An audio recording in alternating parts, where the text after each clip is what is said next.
ቅዳሜኛ እንግዲህ ሞቅ ደመቅ እንዳለ አይደለ ብዙ ፕሮግራሞችን ለእናንተ ለውድ ቤተሰቦቻችን አድርሰን አሁን ደግሞ ዳይሬክተራችን የሚጫወታት ፓርት አለች አይደል ያስደነግጠናል ብዙ አይነት እስቲ ምን ትሉ እንደሆነ ሰማችኋለሁ የሚልበት ነው ሰርፕራይዝ ነው ሁሉ ዛሬ ደግሞ ምን ይሆን እስቲ አብረን ነው የምናየው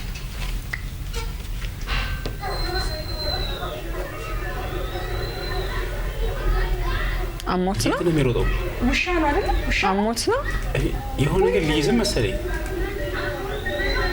እዛ ጋር የተሰማሩት ምንድን ናቸው በጎች ናቸው ያገደ ብቻ ነው የውሻ እንደዛማ ከሆነ ቆንጆ ስራ ላይ ነው ያገደ ነው አይደለም በጣም እየሮጠ ነው እኮ ስራ ላይ ነው ነገር አይቶ ነው እንዴ ነው በጎቹን ወይ በቃ እያስገባ ነው ወደ በረት እያስገባ ነው እኮ ታዞ እንደዚህ የሚያደርጉ ውሾች አሉ እንዴ እኛ ሀገር ማን ነው ታማኙ እረኛ ገጠር ውስጥ ውሻ እኮ ነው በእውነት እረኞች ናቸው ውሾች እያስገባቸው ነው ይኸውልሽ የቀረችዋን ሁሉ ከዛ ዛፍ ስር ይሄ ኤአይ ነው ይሄ ኤአይ እረኛ ነው የምር ደግሞ ፍጥረቱ ቅልጥፍጥፍ ያለ እረኛ ከጨረሰ በኋላ አንድ በግ ይሰጠዋል አይ በግ የበጎቹ ታዛዥነትም ያስገርማል ግን ዛሬ ነው ያሉት እሺ እኔ አላውቅም ነበር አይ ገጠር ውስጥ እነኚህ ኃይለኛ ለምሳሌ ቀበሮ ቢመጣ ከነሱ ጋር መፋለም የሚችሉ ውሾች በደንብ አብረው ይወጣሉ ከእረኞች ጋር እና እረኛው ደክሞት ቁጭ ብሎ ሊያዛቸው ይችላል እየመሩ ይሄዳሉ እንደውም ኢትዮጵያ ውስጥ ከፊትና ከኋላ ሆነው ነው ሁሉ የሚሄዱት እየጠበቋቸው እንዴት ነው ስራቸውን የሚያውቁት አይገርም ሰልጡን ናቸው አስገባ ዋው ጎበዝ እንዴ አሰላለፋቸው ራሱ አክ ገቡ ወይኔ የሆነ ተማሪዎች ከግቢ ሲለቀቁ አስተማሪ ግቡ ወደ ክላስ ኧረ ሰው ራሱ እንደዚህ አይተባበርም ግቡ ሲባል እኮ አይገባም ሰው ውሻ ግን ዘልፈ ብዙ ጥቅም ነው ያለው እውነት የቤት እንስሳ ብቻ ነው ብዬ የማልፈው ነገር ካሰለጠንሽው ከጥበቃው በዘለለ በጣም ብዙ ለሰው ልጅ የሚያግዝ ነገር አለው አዎ በጣም ገጠር ውስጥ እንደዚህ እሳት የላሱ አሉ ኢትዮጵያ ውስጥም እና እነሱን ማብላት መንከባከብ እኮ ኪሳራ አይደለም በጣም ማለት ስራ ስለሚሰሩ የቤት እንስሳዎች ናቸው አራት ከርፈፍ የሚሉ ስራቸውን የማይወዱ ሰዎች እረኛ ከማድረግ ያሯሩት ለፍተሻም በጉን በሬዎችን እንዴ ውሾችን ተቀማለ የቤት እንስሳት ጠርቼ ነው ውሻ ላይ ደረስኩት ብዙ ጠርታ የፖሊስ ውሾችም አሉ ልክ እንደዚህ እንደየችሎታቸውና ስልጣናቸው ነው ጎበዝ እሺ ውሻ እኔ ግን ጥያቄ አለኝ እሺ ለምን ፈሩት በጎቹ በግ እኮ ናቸው ፈርተውት እኮ አይደለም አባባሌ እንታዘዙት ስለ ላይክ ውሾችን በጎች ይፈራሉ ለምደዋል እኮ አይ ለምደዋል ሁሉ ጊዜ ጠባቂያቸው እንደሆነ መንገድ እንደሚያሳያቸው አሁን ተበታትነው አልነበረ ወደ አንድ መስመር ነው የሚያመጣቸው ግራና ቀኝ የሚሯሯጠው እኮ ለዛ ነው ይሰበስባቸዋል አዎ መግቢያቸውን ያውቃል መውጫቸውን ያውቃል አንተ ሻንደ ሺፕ ላይ ውሻ ስላላየህ ነው ሻንደ ሺፕ ያ አዎ እንደውም እሱን መሰለ አሁን እረኛው መጀመሪያ ነው ቻሌንጅ ይሆንበታል በየማስበው አሁን ለመጀመሪያ ጊዜ ሲያሰለጥነው እነዚህን በጎች ሄዳ አስገባ ምናምን ልክ ሮጦ ሲመጣ ውሻው ሊበላቸው እንደሆነ የመጀመሪያው ዙር ላይ ይፈራሉ ብላችሁ አታስቡ የገረፍሽ ልታደርጊያቸው ትችያለሽ ግን የሚመራቸው አንድ በግራሱ ከፊት ስታደርጊ ይሄዳሉ የሚገርመው ባህሪያቸው እሱ ነው ግን እረኛውና ውሻው እንዴት ተግባቡና ኦኬ ውሻው ሰለጠነ የሚለው ነው ሁሉ ጊዜ እንግዲህ በየቀኑ የሚያደርጉት ነገር ነው በጣም የሚገርም ነው አዎ እንጂ ሌላው ዓለም ላይ አሁን አንዳንድ ቪዲዮችን አይታችሁ ከሆነ ቀበሮች ይመጣሉ ሊበሉ አንደኛው ቀበኛ እኮ የበግ ቀበሮ ነው ተኩላ ይመጣል አዎ እና እንዴት ተፋልመው ሁሉ እንደሚያስጠሏቸው የሚያሳዩ ቪዲዮዎችን አይታችሁ ሊሆን ይችላል ያስገርማሉ ይሄ ዝም ብሎ ማንንም ጠላት በሌለበት ብቻ አይደለም ይሰበስቧቸው ጠላት ኖሮ እንኳን ካደጋ ይሰበስቧቸዋል ካቅማቸው በላይ የሆነ ነገር ሲሆን ጮኸው ይጠራሉ እረኞቻቸው ዛሬ ተሰምቶ የማይታወቅ ነገር ብዙ ነገር ነው የተማርነው ውሻማ ይኖረኛል እያለ የሚሄድ ብዙ ሰው ይኖራል የሌለው ማለት ነው በዚህ ጉዳይ ሌላኛውን ቪዲዮ ልጋብዛችሁ ያለን ነው ዳይሬክተራችን የት እንደምንሄድ ደግሞ እኔ ኤለን ይታየኛል AI may exceed so what በ5 ዓመት ነው ከዚህ በኋላ ነው ከሰዎች የተሻለ ሊሆን In a more prosaic level, what would life be like? The most likely outcome is an age of amazing abundance, where anyone can have anything they can think of. This may sound preposterous. Seriously? እውነት ጥሩ ያድርሰን። እስቲ እናያለን። ማለት ዛሬ 30 2031 2031 ማለት ነው። ሁሉም ሰው የፈለገው የሚኖረው ከሆነ ኤአይን ቴስላ ጠይቀዋለሁ። In 5 years ቴስላ እና ስፔስ ኤክስ ሲኢኦ ኤለን መስክ ያለው ነገር አይሆንም ማለት ይቸግረኛል። እውነት ለመናገር በምንሄድበት አካሄድ ያላቸውን ነገሮች ሁሉ የሚያደርግ ሰው ነው። እንደውም ትልቁ የቢሊዮነርነቱ ትሪሊየነር ሆኖ ነው ወደታች የተመለሰው። ዓለማችን አይደለም ቁጥራን ትሪሊየን ነው። እስቲ ስሙ ትሪ በቃ ቁጥራን ትሪሊየነር ትንሽ ግን ወረድ አለች። ስቶክ ሽያጭ ጋር ምናምን በተያያዘ ዞሮ ማሳካቱ አይቀርም። ለ3 ቀን ነው 4 ቀን ነገር ሆኖ ነው ወረድ ያለችው። ሰብሮታል። ይሄን የሰበረው በእነኚህ ዓለምን በሚያስደነግጡ ሐሳቦቹ ነው። እንበልና ከ10 ዓመታት በኋላ በምድር አቋርጦ ሰንጥቆ ከአንድ ሀገር ወደ አንድ ሀገር የሚሄድ ትሬን ወይም ደግሞ ባቡር ይመጣል ብሏል። ፍጥነቱን አሰብኩት። የሰሩበት ስለመሆኑ የተናገሩ ነው አሜሪካ፣ ቻይና። ከዚህ በኋላ የሰው ልጅ ጊዜን ማጥፋት የለበትም፣ ትልቁ ሀብቱ ጊዜ ነው በሚል ሐሳቡ በጣም ዓለምን የሚገዛ ሰው ነው። በነገራችን እኔ አሁን ይሄ የባቡሩ ሐሳብ በልጅነቴ ድሮ በዚህ ቆፍሬ በታች አሜሪካ እንደመውጣት ይሆናል በልጅነታችን ነው። ይሄ ልጅነት ላይ ስንጫወት ብናወራቸው ወሬዎች ናቸውና ኢማጂኔሽን ነው።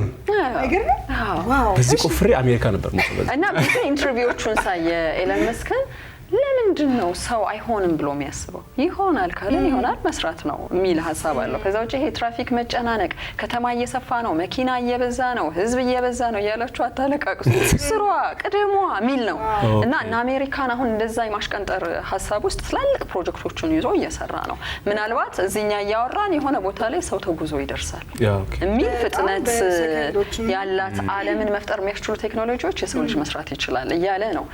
ስለዚህ አሁን ደግሞ ኤአይ የሰው ልጅን በ5 ዓመት ውስጥ ሙሉ ለሙሉ ይቆጣጠራል። ግን አስደንግጦኛል። ምንድነው መሰለሽ አሁን ራሱ በጣም ብዙ ነገሮችን ሲያቀል ሪፕሌስ ሲያደርግ ሰው የመሞከር ስኪሉን እንዲያጣ ሲያደርግ በደንብ እያየን ነው እና ደግሞ እያሳሳቀ ነው እየወሰደን ያለው። እኛ ደግሞ የሆነ ህይወታችንን የሚያቀልልን ነገር እንፈልጋለን አይደል?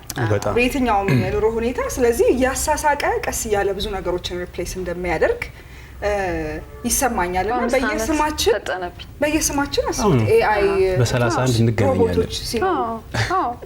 ከባድ እኮ ነው። ግን እኔ ኤአይ በጣም ነው የሚያስፈራኝ አሁን። ምክንያቱም አንዳንድ ነገሮችን ያቀላሉ ብሎ ሲመጡ ደግሞ ተያይዘው የሚመጡ ችግሮች አሉ። አንድ ኤአይ ላይ የሰራ ልጅ ወሬ ኮርነር ላይ ወሬ ያነሳዋል በሚል ነው ያለኝ ነገር ምንድነው እዚሁ ስቱዲዮ ኢንተርቪው ሳደርገው ብዙ ጊዜ የቴክኖሎጂ ካምፓኒዎችና ሀገራት ቻይናና አሜሪካ ሰርተው ከያዙት በኋላ ከብዙ ዓመት በኋላ ነው የሚያወሩላችሁ፣ ቀድመው አያወሩላችሁ አለ እና አሁን ምን እያሰብኩ ነበር ልጁን እያሰብኩት ነበር። ጨርሶታል ማለት ነው እንደዛ ከሆነ ሚሽን እያደረገ ያለው ለዛ ይሆናል።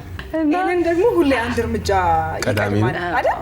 ትራምፕ ሲመጣ አስታውሳለሁ ይሄኛው የመጨረሻው አሁን የተመረጠበት ምርጫ ላይ በጣም ከትራምፕ ጎን እንደነበረ በጣም የምርጫ ቅስቀሳ ሰሞኑን እያሳየ ነበርና ይመስለኛል አሜሪካ በመጪው 5 ዓመት አሁንም ካለችበት ገናንነት የበለጠ ገናን ምትሆን ይመስለኛል። ምክንያቱም እንደ ኤለን መስክ ያሉ በጣም ጠንካራ የቴክኖሎጂ ማይንድ ስላሉ እና በጣም ኤለን መስክ በጣም የሚገርም ሰው ነው። ጄሪ የምትባል ሮቦትን እኮ ያየው ጄሪ የሚባል ሮቦት ስሙዝ ናቸው እንደዚህ ምናምን ድሮ ቀረ እኮ አሁን እኮ ዳንስ ሁሉ ይደንሳሉ እኮ በጣም የሚገርም ነው። በርግጥ አሁን አንድ ተስፋ ማደርገው ነገር ዓለም እየገሰገሰ ነው ቶሎ እየተጥለቀለቀን ነው የሚለውን ነገር ትላልቆቹ ሀገራት ምክር ቤቶች ገደብ ይጥሉባቸዋልና አሜሪካን ጨምሮ። ምክንያቱም የሰው ልጅን አፈትልከው የሚሄዱ በኤአይ ቁጥጥር ስር የወደቁ ነገሮች የሰሯቸውን ስህተቶች ሰሞኑን እየተመለከትን ነበረ። አሜሪካ ውስጥ የነበረው ሪፖርት ከ2 ቀናት በፊት የሚያሳየንም ነገር ይሄ ነው። ስህተት ተፈጠረ ምክንያቱም ከቁጥጥር ውጪ ሆነ ከሰዎች ቁጥጥር ውጪ፣ ስለዚህ አደጋም ይዞ ሊመጣ ይችላል የሚለው እና ገደቦች ላይ በደንብ ያወሩበታል። ጫናም አለ ቴክኖሎጂው እንዳያሸንፍ የሰው ልጅ እሱ ተስፋ ይሰጠኛል። ያም ሆነ ይህ ግን በእለት ተዕለት ኑሯችን ደግሞ ተጽዕኖ ውስጥ አንወድቅም አንልም። የለመድናቸው ስራዎች እየተቀሙ ይቀነሳሉ በደንብ አሁን ቴክኖሎጂ በእንደዚህ አሁን ለምሳሌ በአርቱ ስራ ላይ አሁን ግራፊክስ ዲዛይን የሚሰሩ አሉ፣ ኤዲቲንግ ላይ ደግሞ ራሳቸው ክሬት የሚያደርጉ አሉና ሜቢ እነሱንም ስራ የሚጋፋ ይመስለኛል ሳስበው። አሁን ራሱ በደንብ እየተጋፋ ነው። ምክንያቱም ሰው በጣም ብዙ ሰው ቀጥሮ ከሚያሰራ ለቴክኖሎጂ ወይ የሚከፈልባቸው የኤአይ ቱልስን ተጠቅሞ ስራውን ቢያቀል እየመረጠ ያለበት ታይም ላይ ነው የሚገኘው እና ዳይሬክተራችን ምን እያለን ነበር? ምናልባት ኤአይ ሪፕሌስ ላይ ያደርጋቸው የሚችላቸው ስራዎች አሁን የምንንቃቸውና የሰው ልጅን ስኪል የሚጠይቁ ስራዎች ይሄ ሌበር የሚጠይቁ አይነት ስራዎች ብቻ ጉልበት የምናወጣበት ኤግዛክትሊ አይምሮአችንን ስለምንቀማለን አይገርም ዘመን ላይ የደረስነው። ኤለን ራስህ ግን በራሱ በፈጠረው ቴክኖሎጂ እሱን የሚተካ ኤለን እንዳይመጣ ቢቢሲ እነ ፀሐይ ዮሐንስን አናግሯቸው ነበር። ሙዚቃ ኤአይ የሆነ አይደለም በጣም የሚጸየፈው ቨርዥን ስለመሆኑና ሲሰማው መጨረስ አይደለም መጀመር ማይችለው ቴክኖሎጂ ስለመሆኑ ያወራላቸው ነበር። አሁን አንዳንድ ክለቦች ውስጥ መዝናኛ ቦታ ስትሄዱ እንደ ቀልድ ውልብ የሚሉ ሙዚቃዎች ይሄኛው ትውልድ የለመዳቸው ግን የሰው ልጅ ያልሰራቸው በኤአይ የወጡ ዘፈኖች ኦሪጂናል ዘፈኖች ሊሆኑ ይችላሉ። ራሱ ደግሞ ኮፒ ፔስት ተደርጎ በኤአዩ ደግሞ እንዲዘፈን የተደረገ ሊሆን ይችላል። እሱ ብዙ ሰዎች የሚተቹት ሆኖ አይቻለው። ግን የሙዚቀኞቹን ማንነት ይሄ አቀናባሪዎቹን የሙዚቃ ምሁራንን አናግሮ ደግሞ ያየሁት ውድ የተባሉ ውስብስብ የነበሩትን ነገሮች ለማቅለል ከተጠቀምንበት ይሆናል። ሙሉ ለሙሉ ግን ይሄ ፈጠራን፣ ክህሎትን፣ ተፈጥሯዊ ነገራችንን የሚያሳጣን ከሆነ እሱን ልንቀበለው አንችልም የሚል ነው። ጊዜ ያሳየናል። አዎ ግን እስካሁን እያየን ያለነው ኤአይ አማርኛ በጣም ከብዶታል። ሞልቃቃ ነው የሆነ የቦሌው ምናምን እሱ እንኳን ቢያንስ ባናደርግ for the time being በጣም አንድ ያየሁት አፕሊኬሽን አማርኛን ለማስተማር ለልጆች የተላከ አፕሊኬሽን ነው። የአማርኛ ትምህርት ተናድጄ ነው በእውነት። ከዛ ምንድነው ይሄ ማላላትና ማጥበቅ አይችልም አይደል? ሁሉንም ማላላት ነው እና የቅጥያ ቃላትን ነው ልጆች ዛሬ ማስተምራችሁ አለ። እሺ ቅጥያ ቃል አሁን አማርኛ ለመማር አማርኛ ለመተው ነው። አንድ ትንሽ ልጅን ይሄን ያለማመድሽ ብትሄጂ የተላከው ደግሞ ዲያስፖራ ዋው የሚያሳዝነው አማርኛ ለማርበት ትምህርት ቤቱን አንጠቅስም ግን ከትምህርት ቤት የተላከ ሲስተም ነው። ያው ኤአይ ነው ቨርዥኖቹ የተሰሩ ቻፕተሮቹ የሚሸፈኑት የአማርኛ ጥያቄዎች ይጠይቅሻል መልስ እስቲ መጀመሪያ ራስ በትክክል በል የሶሻል ሚዲያ ቪዲዮዎች ላይ ሳይ በጣም ከቻት ጂፒቲ ጋር የሚውሉ ሰዎች ለምሳሌ ጥያቄ ጠይቁኝ እሺ የምትወጂው ምግብ ጥሩ ጥያቄ ነው ጆቢና። አዎ እውነታው ነው። አመላለስ እንደዚህ ነው። እንደዚህ ራሱ ማውራት ላይ ብለ ሰዎች ያየን ነው ሶሻል ሚዲያ ላይ ትሬንድ ሆኖ ኢቭን ተበሳጭተው ራሱ ሲያወሩት በእናትህ እኔ ደብሮኛል ነው የሆነ ነገር አገኘኝ እባክህ ተረጋጋ ምናምን አስገራሚ ነው። እንግዲህ በጣም ትንሽ የሚከነክነንን ነገር እናወራ ብለን ነው በአግባቡ የት ጋር እንጠቀምበት የሚለው ላይ ሰልጠን ብለን ያው ያሉት የቴክኖሎጂ ሰዎች እንዲከተነበዩ ብንከተል ይሻላል በጥሩ መንገድ ማለት ነው። አጠቃቀሙ ነው ማተር የሚያደርገው። ቴንክ ዩ ሪሊፍ እንዳረግ አደረገን አይደል ዳይሬክተራችን። እሺ ቅዳሜኛ እንግዲህ ዝለን አንወጣም። አንድ ሁለት ነገር ላይ እናወራና እስከ ሳምንት ደግሞ እያስታወሳችሁት እያብላላችሁት ከምትወዷቸው የቅርብ ሰዎች ጋርም ሀሳብ እየተለዋወጣችሁበት ቆዩ በሚል ነው። ዝም ብሎ ቻው ከማለት ዞሮ ያልነውን ብለን አጠናቀናል። በጣም እንደተለመደው ዛሬም ቆንጆ ፕሮግራሞችን ለቤተሰቦቻችን ስናደርስ የቆየ ነው ከመዝጊያችንም ጭምር አይደለም። ባይ ባይ ሴግመንታችንም በጣም ብዙ አይነት ኢሹዎችን አስዳስሶናል። ዳይሬክተራችን እንደተለመደው በየሳምንቱ እንደዚህ አይነት ኢሹዎችን እንድናነሳ ያደርገናል አይደል? ዛሬ ጆቢን ይዘን እንደውም እኔ በኤአይ ይዘጋ ነው። ቻው ቻናል 1 ነበር። እናመሰግናለን። የበለ እንዴ አሁን እንዴ ስሙዝ ሆኗል እኮ ኤአይ እንደዚህ እያደረገ ነበር። እስኪ ሁሉ እኮ ኖራቸው እኛንም ይመስል አረ የፈጠንን ቻናል 1 ነበር። ሳምንት በተመሳሳይ ሞቅ ደመቅ ያለው የቅዳሜኛ መዝናኛ ፕሮግራማችን በቻናል 1 ላይ እንገናኛለን። ለሰጣችሁን ውድ ጊዜያችሁ ከልብ እናመሰግናለን። የሳምንት ሰው ይበላል። ባይ ባይ።